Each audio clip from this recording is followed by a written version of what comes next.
Dostlar herkese selam. Bugün Peugeot'un 308'inin elektriklisinin içindeyiz. E308. İnceleyelim bakalım nasıl bir arabaymış. Biliyorsunuz daha önce 1-2'sini çekmiştik inceleme için. Bu sefer elektriklisi elimizde. Göral'dan teslim aldık. Buradan kendilerine çok teşekkür ediyorum. Ufak bir intro gelecek sizler için. Daha sonra incelememize devam edeceğiz. Kanala abone olmayı unutmayın. Introdan sonra görüşürüz.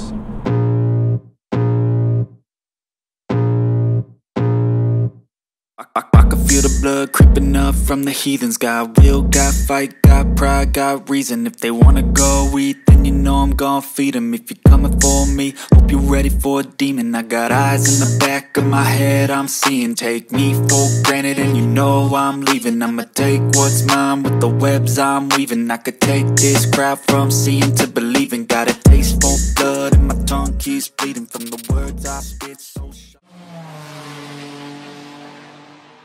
Evet, incelememize başlayalım. Şimdi bu araç 1684 kilo. 1.2'si 1281 kiloydu. Aradaki muazzam bir ağırlık farkı var. Bu ağırlık farkı bataryalardan kaynaklı, elektrik motorundan kaynaklı. Bana göre elektrik motoru ve bataryaların dizilimi itibariyle bagajda ve bagajın altında yer alıyor. Biraz ağırlık dağılımı eşitlenmiş gibi. Hani %50-50 olmasa da biraz daha arkaya ağırlık bindiği için viraj performansını olumlu yönde etkileyebilir. Bana göre test edeceğiz zaten birazdan. Araç üzerinde 115 kW'lık, 156 beygire tekabül eden, 270 Nm'de torka tekabül eden bir motor var. Gayet sessiz. Yani normalde yavaş sürüşlerde vesaire ufak bir elektrik motorunun uğultusunu duyarsınız. Ben şimdilik duymadım. Belki çok uzun süreler kullandıktan sonra kulak aşinalığı elektrik motorun sesini alabiliriz. Ama onun dışında şu an sadece biraz lastik sesi alıyorum. Neredeyse sıfır ses. 51 kW'lık bataryalara sahip. Aşağı yukarıda bu 51 kW'lık bataryalarla karma kullanımda 400 km civarı bir menzili varmış. Şehir içi de 500 km, belki biraz daha üzerine çıkabiliyormuş kullanıcı deneyimlerinden anladığım kadarıyla. Hani fabrika verisine çok takılmıyorum.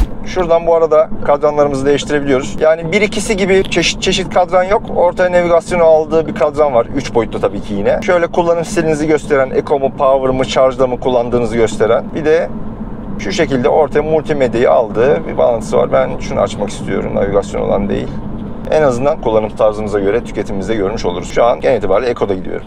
Fabrika verisi 100 kilometrede 14 kW gibi bir değer var. Yani çok dikkatli kullanılırsa bence 12 kW'lara inebilir. Şimdi araçlarda, elektrikli araçlar biliyorsunuz hızlı şarj ve yavaş şarjlarımız var. Yani yavaş şarj edilerek tahminimce 9-10 saat civarına %100 şekilde aracı fullleyip kullanabilirsiniz ki yavaş şarj batarya ömrü için bence önemli. Çünkü hızlı şarjda hem bataryanın ömrü biraz kısalıyor, yani çok ısınıyor. Aynı cep telefonu gibi düşünebilirsiniz bu konuda. Şarj olarak da düşünürseniz aşağı yukarı evde wallbox'ınızda kendiniz şarj ediyorsanız tabii. Kilovatının da 2 lira olarak hesap ederseniz tahminimce 100 lira civarına, 100-150 lira civarına fullleyebiliyorsunuz aracınızı. 400 kilometre, hatta dikkatli kullanırsa 500 kilometre menzilde de 100 liraya şarj tabii. 2024 Şubat ayı itibariyle bence güzel rakam tüketim olarak. Şimdi araç elektrikli olduğu için tabii biraz ağırlık dezavantajı var. Biraz da bagaj dezavantajı var. Çünkü piller bagajda yer alıyor arkadaşlar. Bagaj hacmi pillerin bagajda yer almasının ötürü 412 litreden 361 litreye düşmüş. Hani 360 litre biraz küçük gibi ama yeterli. Yani Polo, Fabia, Corsa, Clio'dan tabii ki çok daha yüksek bir bagaj hacmine sahip. Zaten hatırlarsınız bir önceki 308 1.2 incelememizde bagaj çift katmanlıydı. Bunun ikinci katmanı yok. Öyle düşünün. Bagajı kaldırdığınız zaman arka koltuğa yakın olan kısımda piller var. Pillerin arkasında da 2 tane göz var. İsterseniz kablonuzu koyarsınız, isterseniz avadanlık setinizi koyarsınız, yangın söndürücü vesaire vesaire. Şöyle ben cruise'umu açmak istiyorum 85'te. Şu an yol çizgileri çok silik ama kendi viraja giriyor, hiç ben tutmuyorum.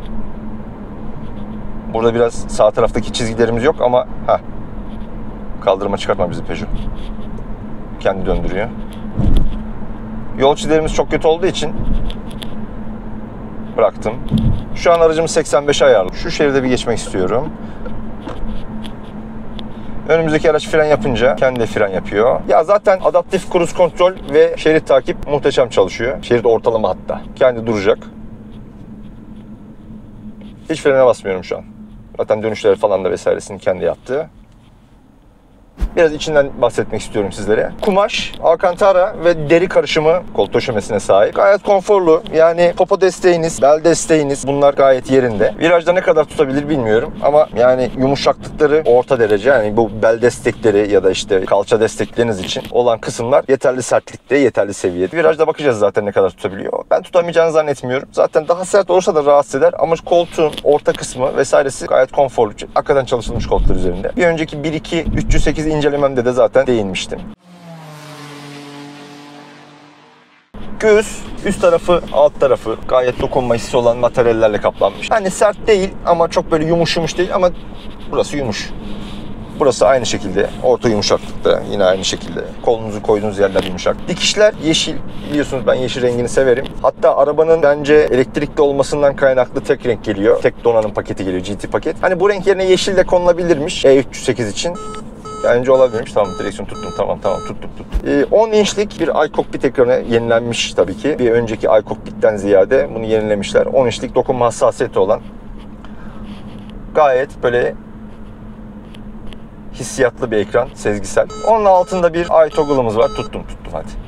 Onun altında bir iToggle'ımız var. iToggle'ı konfigüre edebiliyorsunuz. Üstteki işte çekmeceden alt tarafa hangisini daha çok kullanıyorsanız bu iToggle'ı kendiniz konfigüre edebiliyorsunuz.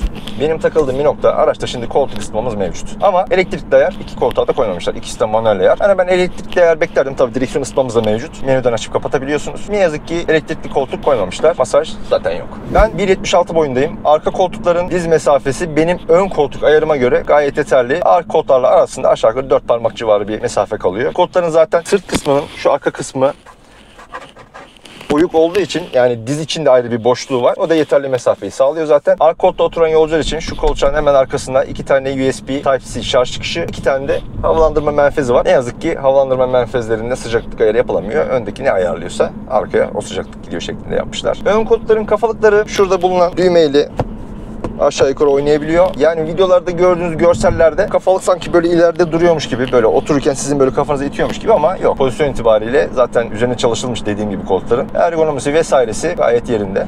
Orta konsolda en üstte bir kablosuz şarj kısmımız var. Onun hemen altında start stop butonu. Burada vites göstergelerimiz B modu var. Bundan bahsedeceğim. Şarjı alıyor ya da işte daha az şarj ediyor gazı bıraktığınız zaman. Bu şekilde çok daha az fren kullanarak, en azından gazı bırakarak fren kullanmadan arabayı kontrol edebiliyorsunuz. Şarja da geçiyor tabii ki. Daha fazla şarj etmenizi sağlıyor. Onun arkasında sürüş modları seçeneğimiz var. Buradan Eco, Normal ve Spor olarak seçebiliyorsunuz. Spor kullanımda biraz daha gaz tepkisi artıyor. Direksiyonun sertleştiğini söylüyorlar ama çok böyle bir hissedilir derecede bir sertliği yok. Ben Eco modda kullanacağım ki zaten araç Eco kullanmak için tasarlanmış. Şimdi araçta tabela okuma var. Aynanın üzerinde yer alan kameradan etraftaki tabelayı tarayarak kadrana yansıtıyor. Ayrıca navigasyondaki veriyi de alarak tabelaların olmadığı yerdeki bilgiyi ekranımıza yansıtıyor. Biliyorsunuz Peugeot'un yeni tasarımlarında bu tarz bir havalandırma menfez çıkışlarını yapmışlar. Bütün halinde duruyor ama tabii çıkışlar sadece burada kenarlarda. Şuradaki yarıkların devam etmesi orada bir bütünlük sağlamış. Çok toz olacağına eminim. Bol bol o araları temizlemeniz gerekecek ama görüntü itibariyle muhteşem. Tabii buralarda yine ekranın yanları, kadranın altı piyano bilek kaplı. Allah'tan şuraya koymamışlar. Çünkü bol bol parmak izi ve bol bol çizilme olacağına eminim. Burası alüminyum bir görünüm yapmışlar. Araç performans modunda, yani spor modda 156 beygir, Eco modda da 108 beygirlik bir güç sunuyor. Ama spor modda gaz tepkiniz o kadar sert ki böyle hedede hüdede biraz böyle hissettiriyor. Bir alışana kadar bir normal kullanıyorsunuz. Ama Eco modu aldığınız zaman pamuk gibi pamuk. En çok sorduğunuz sorulardan biri, araçta ısı pompası var mı? Evet, araçta ısı pompası var. Tabii ki kış şartlarında bataryaların biraz verimi düşüyor. Biraz daha elektrik kullanımımız artıyor. Biliyorsunuz bazı araçlarda ısı pompası daha yok elektrikli araçlarda. Ondan ötürü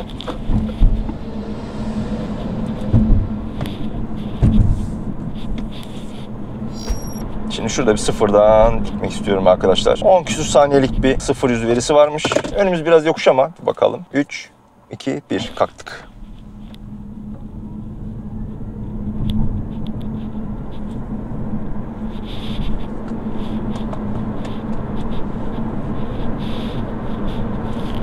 Güzel gidiyor. Top speed olarak da 170 küsurlarda limitli araba. Hatta fena gidiyor yani. Güzel gitmiyor. Araçta güvenlik seviyeleri had safhada zaten. Önünüze araç kırdığı zaman, öndeki araç fren yaptığı zaman sizin görmemeniz durumunda kendi otomatik fren yapıyor. Artı, örnek veriyorum, şerit takibiniz açık. Çok uzun süre direksiyon tutmadınız. Sizi direksiyon tutmanız için sesli uyarı yapıyor. Ekranda da görseli var tabii aynı zamanda.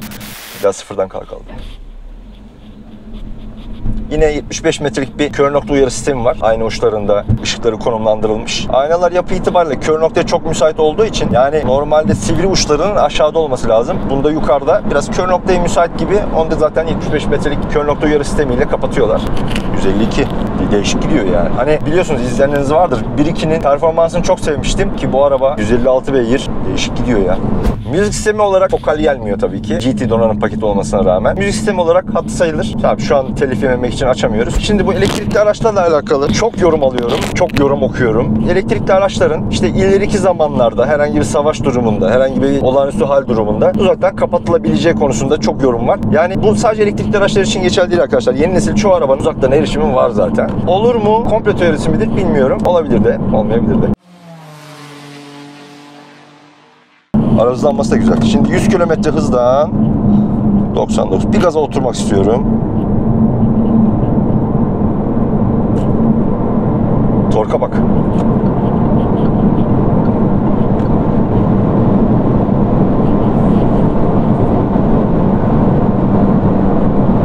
Evet, 172'de gazı kestik. 172 ile tam gaz giderken incelemeye devam edelim. Şimdi şurada ufak bir sürgülü gözümüz var. Yani içeride giriyor bu arada. Bu sürgülü gözün içinde 2 tane bardak tutucu var. Buraya aparat koyarak telefon vesaire koyabiliyorsunuz. Hemen bunun üst tarafında şurada ışıklı bir gözümüz.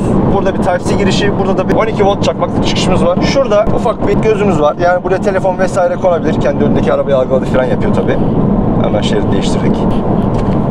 Burada çok da derin olmayan bir kolçak içimiz var. İçi yumuşak sayılabilen bir malzemeyle yapmışlar ama biraz tıkırtı yapabilir. Araba çok sessiz olduğu için en ufak tıkırtıyı duyarsınız.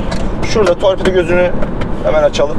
Flok kaplı, derin, yeterli. Kapı işleri yine halı kaplı, tıkırtıları engelleyecek seviyede ama yanları plastik olduğu için dediğim gibi arabada zaten motor gürültüsü vesairesi olmadığı için böyle her türlü çıtırtı tıkırtıyı duyabiliyorsunuz. Aynalar biraz rüzgar sesi yapıyor. Kaçta gidiyoruz? Tabii tam gaz gidiyoruz. 172. Şimdi şurada bir fren testi yapmak istiyorum tam gazda. 3 2 1.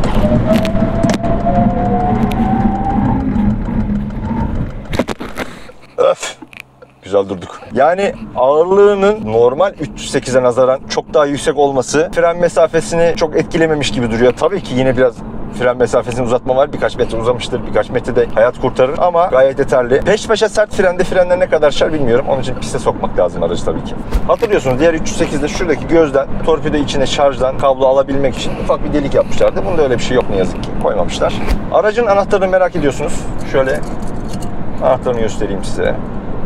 Klasik yeni nesil bir Peugeot anahtarı. Aracın dışına gelmek istiyorum. Matrix LED ön farları var. Yani karşıdan gelen arabayı, önünüze seyreden arabayı algılayarak onun olduğu kısmı siyah bir kutucuğa alıyor. Bu şekilde onun gözünü almasına engel oluyor, rahatsız etmesine engel oluyor ama sizin araç dışı kalan bütün yolu net olarak görmenizi sağlıyor. İlk farları karanlıkta açtığınız zaman selamlaması var. Tabii arka stoplarında aynı şekilde böyle 3 boyutlu stoplar böyle yanıp sönüyor. Şurada önümüz boş olursa bir bakmak istiyorum. Kaçtayız? 90. Hani yerler biraz nemli ama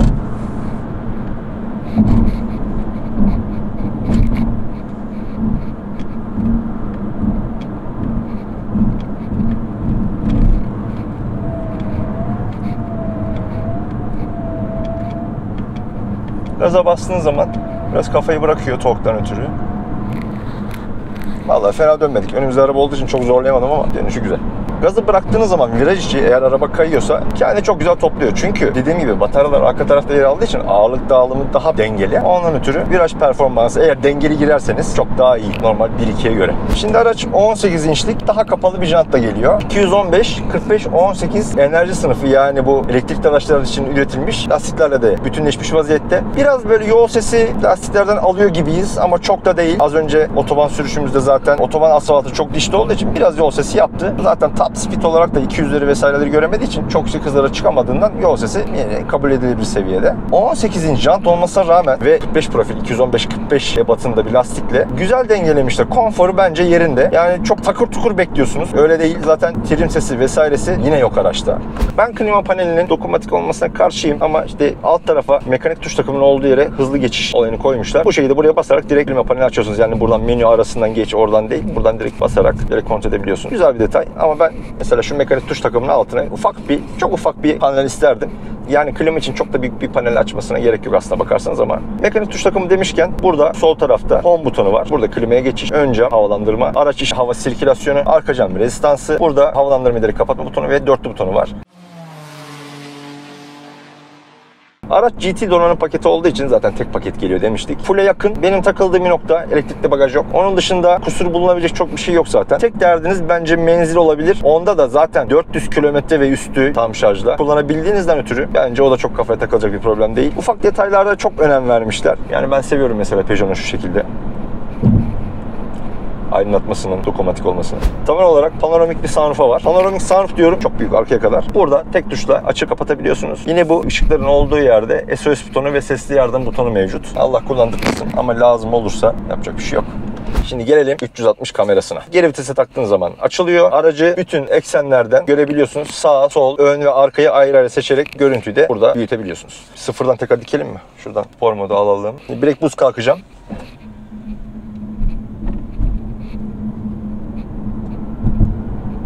Yine biraz yokuş yukarı ama olsun. 103. Yani bence fabrika verisi olan 10,5 saniyenin çok daha altında 100 km hıza ulaşıyordur yani. Bakın şimdi şurada biraz yavaşlayacağım. Şöyle tekrar bak. Çok ince bir motor sesi geliyor 90 km hıza kadar. Şimdi biraz daha yavaşlayalım.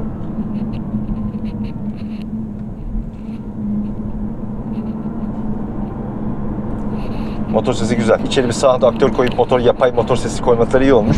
Motor sesi demişken şimdi B-Mod açıkken rejenerasyon sesini de duyuyorsunuz. Gazı bıraktığınız zaman B-Mod açıkken özellikle. Şimdi kapatalım. Arabayı biraz daha salsın. Tabii onunla böyle bir ses yok. Bu harekette yine şarj ediyor ama daha efektif, daha uzun mesafe kullanabilmek için bunu açmanızı ben tavsiye ederim. Uzun yolda hani çok otoban sürüşlerinde B-Mod'a gerek kalmayabilir. Şimdi fiyat performans olarak bakarsak benzinli 1.2'ye nazaran tabii ki bu daha cazip. Ama bizleri yani tüketiciyi, araç sahiplerini şöyle yönlendiriyorlar. Karbon salınımı olsun, bilmem nesi olsun falan. Şimdi karbon salınımında bu araçları düşüneceğimizde şu araçları, büyük fabrikaları, uzaya gönderilen roketleri düşünmek lazım. Yani tamam yüz binlerce araç olabilir ama karbon salınımı olarak şu araçların %2'lik belki %3'lük payı vardır yoktur. O yüzden ben karbon salınımı olarak düşünmüyorum. Bu araçların yani bize aldıktan sonraki geri dönüş olarak benzinden ziyade çok daha ekonomik olduğu aşikar, net.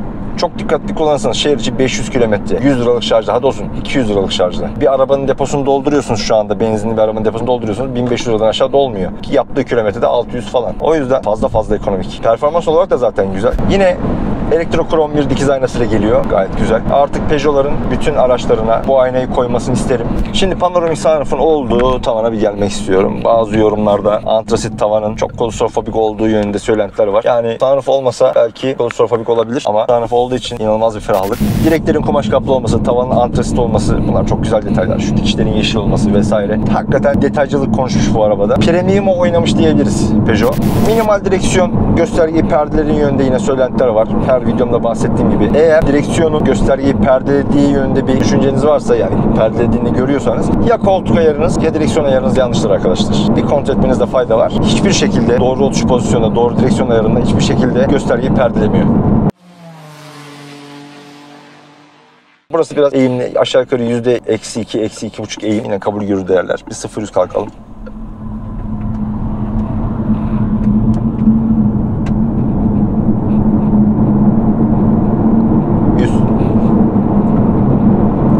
Ya motor sesine bayıldım. Normalde elektrikli araçlarda çok motor sesi sevmem ben. Motor sesine bayıldım arabanın. Evet dostlar, Peugeot E308 incelememden benden bu kadar. Daha detaylı inceleme videosunu en sona bırakacağım. Birazdan zaten görüntüye gelecek. Oradan 1-2 olanın en detaylı inceleme videosunu izleyebilirsiniz. Videoyu beğendiyseniz beğen butonuna basmayı, videoyu paylaşmayı, aklınıza takılan şeyleri yorum yapmayı unutmayın. Abone olmayı da unutmayın. Bir sonraki videoda görüşürüz. Hepinizi seviyorum. Hoşçakalın.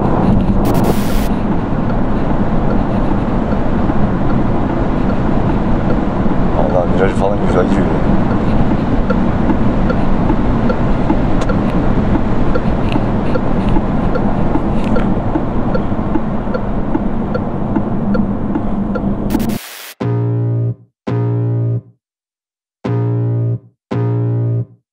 I can feel the blood creeping up from the heathens. Got will, got fight, got pride, got reason. If they wanna go eat, then you know I'm gonna feed 'em. If you're coming for me, hope you're ready for a demon. I got eyes in the back of my head, I'm seeing. Take me